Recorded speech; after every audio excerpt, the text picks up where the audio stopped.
చేసే ఛానల్ ఆయన. రెండు పార్టీలకు వర్తిస్తుంది. ఎవరు కూడా వన్ సైడెడ్గా ఒక పార్టీకి భజన చేయొద్దు, న్యూట్రల్గా ఉండాలని రిక్వెస్ట్ చేస్తున్నాం మేము కూడా. అదే రిక్వెస్ట్ చేస్తున్నామండి. ఇప్పుడు నిన్న మీరు ఒక వీడియో చూశానండి మీది, ఒక ఛానల్ ఇంటర్వ్యూలో చాలా ఎమోషన్ అయ్యారు. మీ పాపని బాబుని గుర్తు తెచ్చుకుని మీ పాప ఇక్కడ నుంచి చాలా ఇబ్బంది పడుతూ వేరే కంట్రీకి వెళ్ళి చదువుకుంటుంది అనేది ఒకటి, అలాగే మీ బాబును ఉద్దేశించి కూడా మీరు కన్నీరు పెట్టుకున్న పరిస్థితి చూసాం. నిజంగా ఎందుకు అంత ఎమోషన్ అయ్యారు అంటే ఏ సందర్భం అది? తల్లి కొడుకుల ఫోటోల్ని న్యూడ్గా మార్ఫింగ్ చేసి కొడుకుకు పెడితే ఎలా ఉంటుంది ఆ తల్లి పరిస్థితి?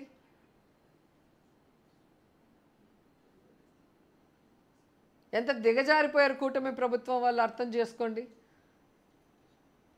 ఎంత దూరానికి వీళ్ళు వెళ్ళిపోయారు ఒకసారి చూడండి. ఒక మహిళ అడిగే ప్రశ్నలకి సమాధానం చెప్పలేక ఇది దొంగ దెబ్బతీయటం కాదా? మాకు చేత కదా అలా చేసి పంపించడానికి. అలా చేస్తే తప్పు. మాకు విలువలు ఉన్నాయి, మా నాయకుడు కూడా విలువలు నేర్పించారు. అందరం కూడా పొలిటికల్గా ఫైట్ చేస్తాం, పొలిటికల్ ఇష్యూస్ మీద ఫైట్ చేస్తాం. ఇలా పిల్లల మీద కుటుంబం మీద దెబ్బ కొట్టే మాటలు మాట్లాడటం అనేది చేతగాని దద్దమ్మలు చేసే పని. కన్క్లూడ్ చేసే ముందు మిమ్మల్ని ఒక మాట అండి. బేసిక్గా మీరు పదే పదే అంటున్న మాట ఏంటంటే రాష్ట్రంలో రెడ్ బుక్ రాజ్యాంగం నడుస్తోంది, మా పార్టీ నేతలందరినీ కూడా రెడ్ బుక్లో రాసిన విధంగా అరెస్టులు చేస్తున్నారు అని. ఆ రెడ్ బుక్లో రోజా గారి పేరు కూడా ఉందని అనుకోవాలా?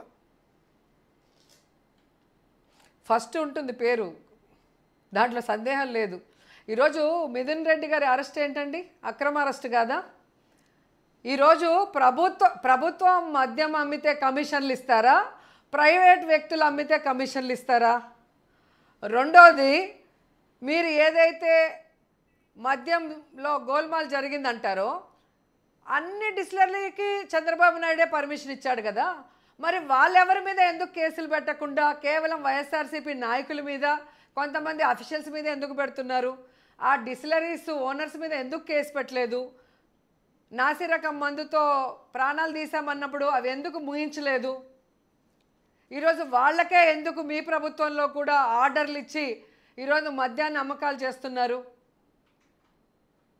ఈరోజు ఈ మద్యం మాఫియా, మద్యం సిండికేట్లకి సపోర్టివ్గా ప్రభుత్వంలో ఉన్న మద్యాన్ని తీసుకొచ్చి వాళ్ళ చేతికిచ్చి 43,000 బెల్ట్ షాపులు మళ్ళీ పెట్టించి, పర్మిట్ రూములు పెట్టించి, 5 స్టార్ హోటల్స్లో ఫీజెస్ తగ్గించి మందు విచ్చలవిడిగా చేసుకుంటూ 9% పెంచుకొని అలాంటి చంద్రబాబు నాయుడికి లంచాలు ఇస్తారా? ప్రభుత్వం నుంచి మద్యం అమ్ముతూ లిమిటెడ్ టైంలో 43,000 బెల్ట్ షాపుల్ని రిమూవ్ చేసి, పర్మిట్ రూముల్ని రిమూవ్ చేసి, మద్యం షాపుల్నే 33% తగ్గిస్తే మీకు లంచాలు ఇస్తారా? ఇది కేవలం చంద్రబాబు నాయుడికి వ్యతిరేకంగా గట్టిగా నిలబడ్డామని పెద్దిరెడ్డి ఫ్యామిలీకి కానీ మా ఫ్యామిలీకి కానీ వేధించడం కాదా? అక్రమ కేసులు కాదా నేను అడుగుతున్నా. అలాగే నిన్న మీరు చూశారు మా భానుప్రకాష్ గొడవ ఏంటి? ఒకరోజేమో జాయింట్ జార్లో బియ్యం దొంగ దొరికాడు అమృతరాజు, 4వ రోజు రాజంపేట నుంచి నగిరి వరకు 7 టిప్పర్లు అంటే ఎంత పెద్ద స్థాయిలో వస్తాయో మీకు తెలుసు, ఎంత పెద్ద సైజులో.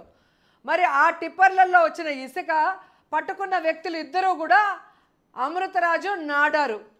ఆ అమృతరాజు ఎవరో నాకు తెలియదు అంటాడు, అవి వైసీపీ వెహికల్ అంటారు. చూడండి అమృతరాజు అనేవాడు ఇక్కడ ఉన్నాడు, వాళ్ళ నాన్నతో ఉన్నాడు, 2009 నుంచి ఉన్నారు, తర్వాత కొడుకుతో ఉన్నాడు. సో వీళ్ళు బియ్యము, ఇసుక, లిక్కరు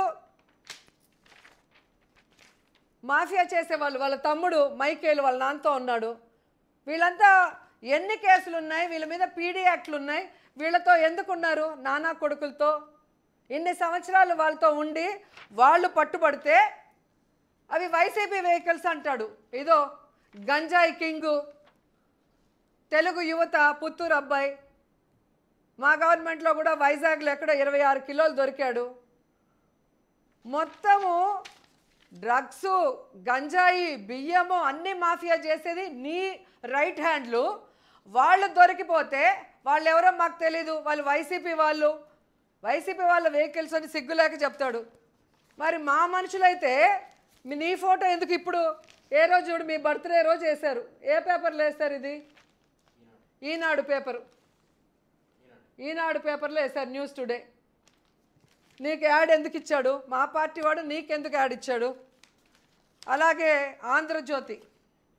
ఆంధ్రజ్యోతి పేపర్లో అమృతరాజు, మా పార్టీ వాడైతే నీకెందుకు యాడ్లు ఇచ్చాడు? జాయింట్ జారీ ఇతంది కాదా? ఈయన రెస్టారెంట్లో పట్టుకోలేదా 13,000 టన్నులు?